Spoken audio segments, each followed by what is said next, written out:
三世传灯成长法，一生侠义拓五途。朋友们，我们即将迎来中国人民抗日战争和世界人民反法西斯战争胜利80周年阅兵典礼。今天向大家介绍的八卦掌三世名师李子明先生，既是在抗日战争时期即投身革命的一位武术人。李子明先生姓李，名庸，字子明，是河北省蓟县李家桃源人，生于1902年，卒于1993年。在1993年，李子明先生告别仪式的悼词中这样写道：李先生自幼受家庭熏陶，习文练武。先生处事刚正不阿，尚得众义。他一贯热爱祖国，热爱民族，关心国家命运。在抗日战争和解放战争时期，不怕个人牺牲，为革命做出了忘我的贡献。1997年清明，在李子明先生安葬仪式上，北京市原副市长陆羽同志这样回忆道：我们这不是一般的朋友关系，那个时候我是在中国共产党晋察冀中央局成工部领导下，在北平市当时北平市做地下工作。当时做地下工作是有掩护的这个实业，有的时候就很危险。就和李子明同志研究，我开了一个买卖，我当买卖人了，就开了这个元隆商行。子明呢，他当经理，一切都他出面来安排。李子明先生出生于清朝末年，他的一生历经清朝、民国、军阀混战、抗日战争、解放战争、新中国建设、改革开放、武术振兴，一生跌宕起伏，历经坎坷，但是又多姿多彩。李子明先生从一个积弱多病的少年成长为一名武术家，这还要从他的少年开始说起。李子明先生自幼好武，他天资聪颖，生性活泼，长得天庭饱满，双目明亮，十分的惹人喜爱。李子明先生的武术启蒙于他的叔叔李近清，叔叔是乡间一名武师，力大无比，勇武乡里。这位叔叔还特别爱喝酒，一喝就是3壶，所以外号叫李三壶。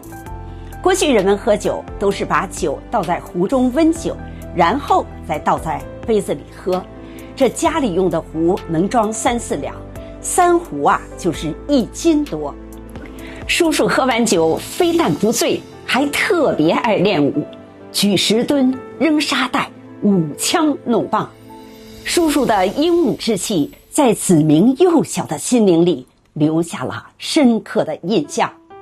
他4、5岁就举着木棍跟在叔叔身后模仿，有模有样，惹得长辈们乐得合不拢嘴。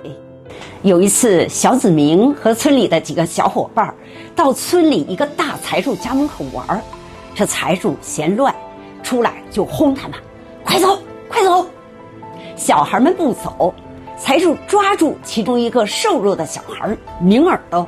小子明一见急了，他上去就抓财主的手腕，财主回身就用脚踢他。你别看他人小，可特机灵，往后一退，财主没踢着，他蹲身顺手从地下抓起一把土，朝财主脸上一扬，财主被沙土迷了眼，这才松开明小伙伴的手。小子明带着这帮孩子一窝蜂的就跑了。这财主生气，找到小子明家中，爹爹把小子明狠狠地训斥了一顿。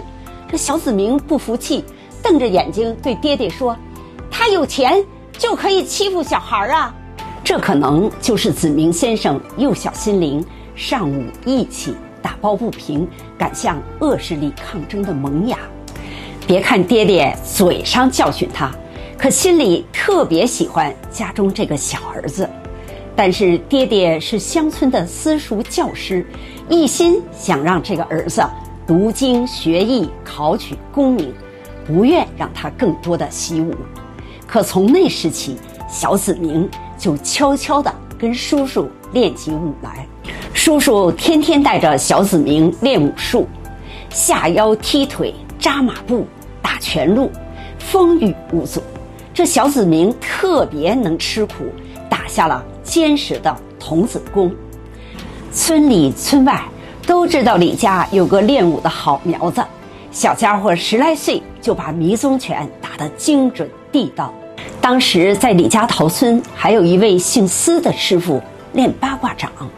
有一天，司师傅正在练功，小子明就在边上看着，他看着看着就入了迷，在边上模仿起来。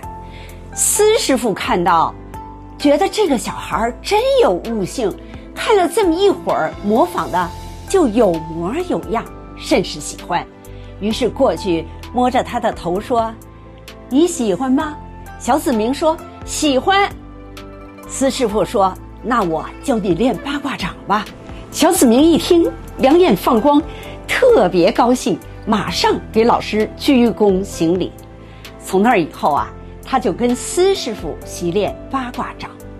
由于他聪明勤奋，悟性高，练功刻苦，进步很快。而且自从学习了八卦掌，他在其他方面也进步很大，师傅、爹娘和家里人甚是高兴。